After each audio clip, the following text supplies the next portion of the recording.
A review of Ancient Empires, the mod for Total War Attila. Ancient Empires for Attila Total War is set in the Roman period beginning in 202 BC, right in the middle of the famous Battle of Zama between Scipio of the Romans and Hannibal of Carthage. In fact, if you start a campaign as Rome or Carthage, you'll be launched right into the Battle of Zama. This is a start date that I don't think many Total War mods provide, and it does give Ancient Empires a different feel at the start of the game. Anyway, this mod is actually the first major total overhaul mod I've tried for Attila, and I must say I'm very impressed. First of all, the Ancient Empires team has done an excellent job with the campaign map. One of the limitations that held back Rome 2, in my opinion, is the campaign map. While Rome 2's map is good, there is something a bit off to me about the way cliffs and coastlines look just a bit off, in addition to a few other things. Attila tones down the large settlements just a bit, or at least it seems like it does, and it overall looks much nicer in my view. Everything is a bit more mysterious, like it's a world that has yet to be discovered. In any case, I think that the atmosphere and feel of the campaign in Ancient Empires is overall better than Rome 2, or any mod I've tried for Rome 2 so far, and the much improved campaign map is a major part of that feeling. The campaign mechanics are another feature of Ancient Empires that really make it stand out from the crowd. There are many mods that make it difficult for the armies to go on the offensive. Going back to the original Rome Total War, and especially the Big's Grim Realism mod for stainless steel, that really made it tough to go on campaign in foreign lands. But Ancient Empires strikes a good balance between the fairly easy-to-manage Europa Barbarorum style of campaigning and the brutality of Big's Grim Realism 5, in my opinion. First of all, you really have to keep track of the seasons in this mod, which is something I have honestly only ever done often in Shogun 2, really. Winter is devastating if you're in the wrong place at the wrong time, and your economy also takes a big hit. You make most of your money in the other 3 months of the year, and you really just have to survive winter.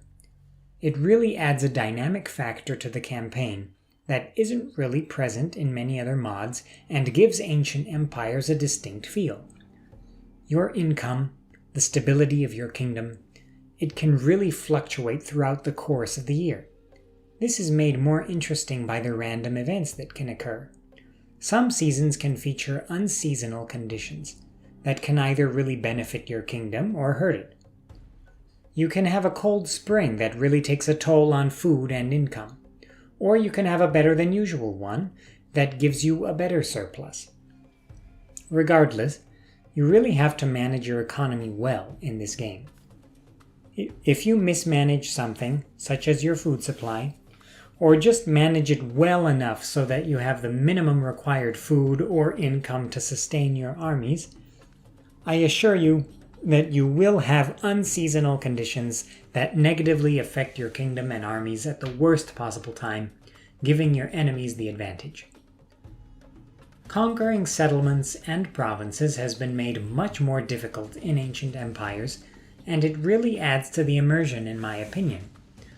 Kingdoms didn't just conquer a neighbor quickly and painlessly for the most part. It required a lot of planning, strategy, tactics, and luck. You can have a battle where you absolutely annihilate your opponent's field army, but once you move in to besiege the enemy capital city, you realize that your bloodied army doesn't have near the force required to assault the city or starve it out. Starving out a settlement can take a large number of turns, more than 10 sometimes, and garrisons are not pushovers, so it is difficult to just launch an assault. Add to this the fact that armies cost more to maintain when in foreign territory and siege attrition for the besieging army, and you really have to think before just launching invasions willy-nilly. This really reflects how these things worked in reality. Kingdoms and empires would trade blows often for decades before one side was able to take territory due to a decisive victory or two. Thus, you really have to plan your attacks well and be well prepared both economically and militarily before being able to conquer an enemy settlement.